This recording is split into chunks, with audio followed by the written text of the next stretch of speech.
السلام علیکم، امید ہے کہ آپ خیریت سے ہوں گے۔ جیسا کہ آپ کے علم میں ہے کہ عوامی خدمت فاؤنڈیشن 3 سال سے مکمل طور پر غریبوں، یتیموں اور مسکینوں کی امداد کرتی ہوئی آ رہی ہے،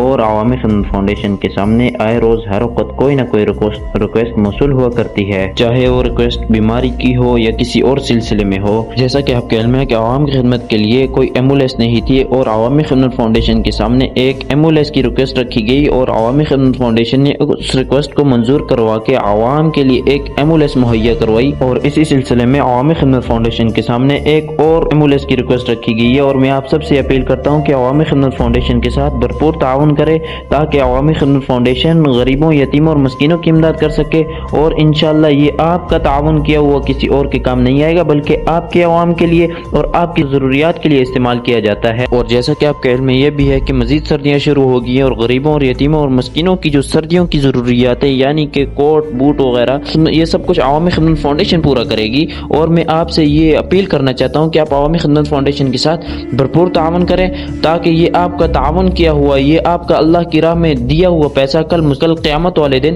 آپ کی نجات کا ذریعہ بن سکے۔ اور میں نوجوان حضرات سے اپیل کرنا چاہتا ہوں کہ جب نوجوان کسی صف میں کھڑا ہو جاتا ہے تو دیکھنے والا اس نوجوان کو دیکھ کر ایک سہارا محسوس کرتا ہے، تو اس لیے میں نوجوانوں سے یہ کہنا چاہتا ہوں کہ آپ عوامی خدمت فاؤنڈیشن کا ایک مضبوط ہاتھ بنے، تاکہ یہ غریب، یتیم اور مسکین دیکھنے والے آپ کو دیکھ کر ایک سہارا محسوس کریں۔ اور جب آپ صلی اللہ علیہ وسلم صحابہ رضی اللہ عنہم اجمعین کو اللہ کی راہ میں خرچ کرنے کو کہتے تھے، تو صحابہ رضی اللہ عنہم اجمعین ایک دوسرے سے بڑھ کر حصہ ڈالتے تھے، اور اللہ رب العزت ہمیں صحابہ کی طرح شوق، صحابہ کی طرح جذبہ عطا فرمائے، اور اللہ رب العزت ہمیں اپنی راہ میں خرچ کرنے کی توفیق عطا فرمائے۔ جزاکم اللہ خیرہ۔